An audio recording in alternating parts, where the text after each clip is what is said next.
Tyson Fury.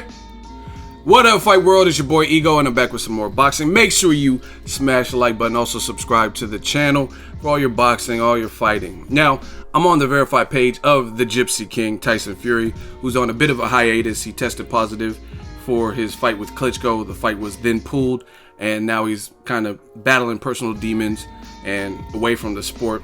He has, however, made some appearances at recent fights. His cousin, Billy Joe Saunders, he was at that fight, and he was also at the Anthony Joshua-Eric Molina fight. I seen him on camera and whatnot, and there was an interaction with him and Shannon Briggs, things like that. Now, love him or hate him, Tyson Fury is good for boxing because he brings excitement, and he's a trash talker. He's very candid with his feelings, and he has a couple tweets I want to run through. He says, all these bums got world titles because of one man, the Gypsy King, referring to himself. Remember that. It's getting embarrassing the amount of bums they find. And he got a bunch of likes and retweets. Boxing is a total joke. Glad I left it. Life experience though, between robberies and promoters robbing fans, it's a shit sport. True facts. So he's saying dead ass facts, B. He goes on to say, really exciting press conference today with Flex and Bitchko. And he's obviously referring to the muscle-bound nature of Anthony Joshua, and then he's calling Klitschko Bitchko.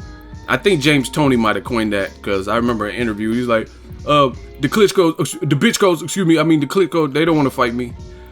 Thought they were gonna blow each other. Same old boring shit. Both need a slap. So he's just going off on everything. Then he finally says, it's hard to be humble when you're as great as I am, said the greatest Ali. Bums say stay humble and lift weights. One boxing legend, Gypsy King. So definitely outspoken.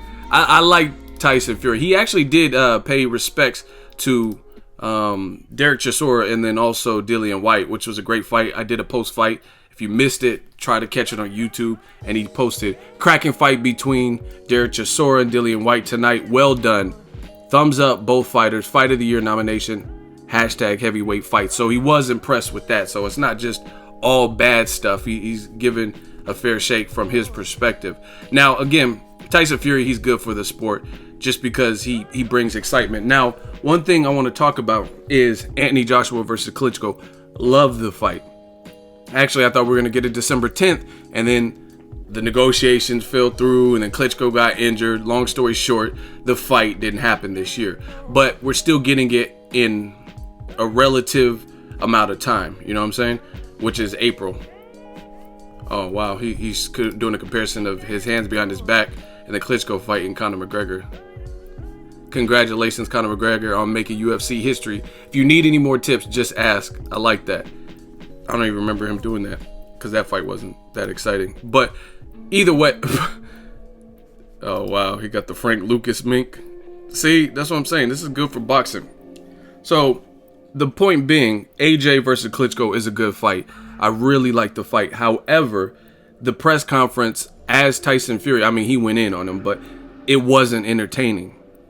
And I think that's what some people are lacking, and some fans are even requesting. Now, me, I'm a little bit more, obviously I'm a journalist and whatnot, so I'm a little bit more fair, I think. Like the Ward Kovalev, there wasn't a huge hype and huge build-up, and there was respect on both parts before the fight.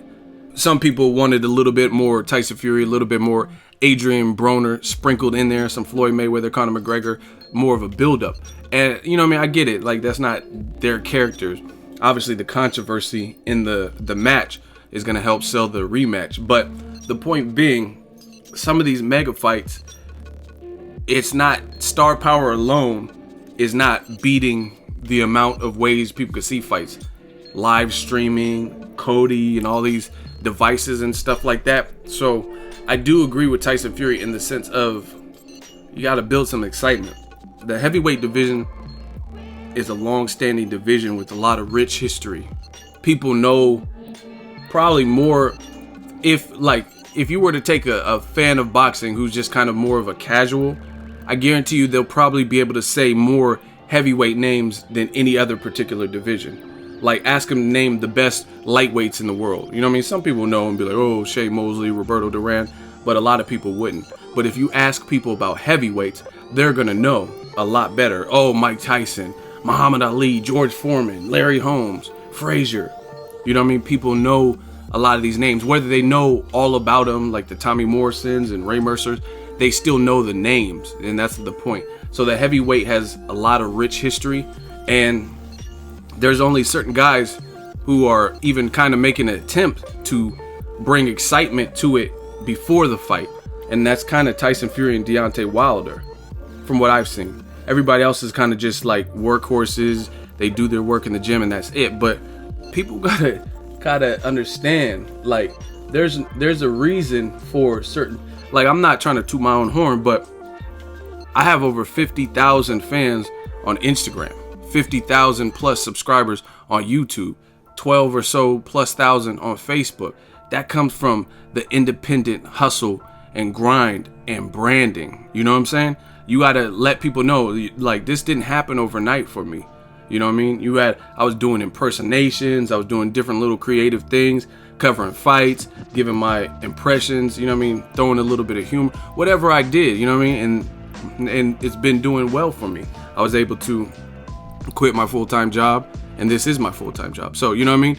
It's the game is kind of reserved for people who are like, look at Broner. No one's saying he's the most skilled ever and things like that, but he knows how to get your attention. He knows how to make headlines, good or bad. And then there's guys who are considered more skillful, like Terrence Crawford, and he's not as known as an Adrian Broner. So that has to show you something. And I'm not saying sell your soul or don't be your own person, but you could do things with and be humble and still build excitement. You know what I'm saying? And again, there's probably 3 people in the heavyweight division that are nailing this. That's Tyson Fury, Deontay Wilder, and Cannon Briggs. Let's go, champ! Look at him! You know what I mean? And they're the ones that are making the noise in the fight game. And you got to salute that. So good or bad, whether you love them or hate them, they're the ones making noise. So I agree, actually, with Tyson Fury in terms of heavyweight division, especially based on its history. It needs some excitement. And the Klitschko AJ, it started off kind of bland. Like, it was just like, it's not something you had to be there to see. But if you watch Conor McGregor's press conference, for example, in the UFC, there's going to be some quotables and funny moments and bottle throwing, audience laughing. And I'm not saying you got to do all that, but make it interesting. And I think these pay-per-views will do better. And I mean, I'm not trying to detract from a good fight. Klitschko AJ is a good fight, no matter what they do in the build-up. But I know for a fact, because I'm around fighters, I've been in fight camps and seen people spar. A lot of people, for whatever reason, maybe it's their PR people advising them, I don't know. But a lot of people, when they get behind the camera, they feel they have to act a certain way. You know what I'm saying? And people realistically, almost, and boxing is such a gritty game, people relate more to you being you. And some of these fighters are funny as fuck, but you would never be able to tell because it's all like straight up and down. Like they try to make them kind of robotic. And Tyson Fury is one of those people who breaks the mold, and he feels he's been ostracized for it, but he's at least being his own person.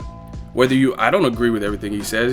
He says whatever about this group or that group, or, you know what I'm saying? Klitschko's a devil worshiper. I don't have any proof for that. But at the same time, he's just voicing his opinion. So at the end of the day, I respect uniqueness, you know what I mean? And I think more fighters, instead of being kind of puppets, they should do that. Like, just be themselves. I know when they're sparring, they're shit talking because I've seen it, you know what I mean? But then they have this cookie cutter image when it comes to lights, camera, action. And I don't think it needs to be like that. Just be yourself. Like Sean Porter, there's this cool little Showtime All Access. I think he was getting ready for Paulie Malignaggi, and him and his dad are dancing.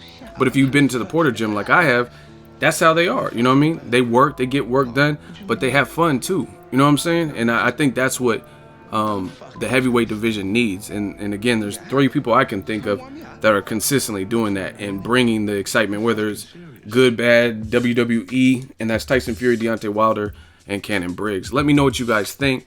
Do you agree? Do you disagree? Do you think boxing is shit? Do you want to see Tyson Fury come back to the heavyweight division for some excitement? Drop it in the comment section. Make sure you share the video, like the video as always. Hate, comment, and subscribe. Till next video, it's Ego signing off.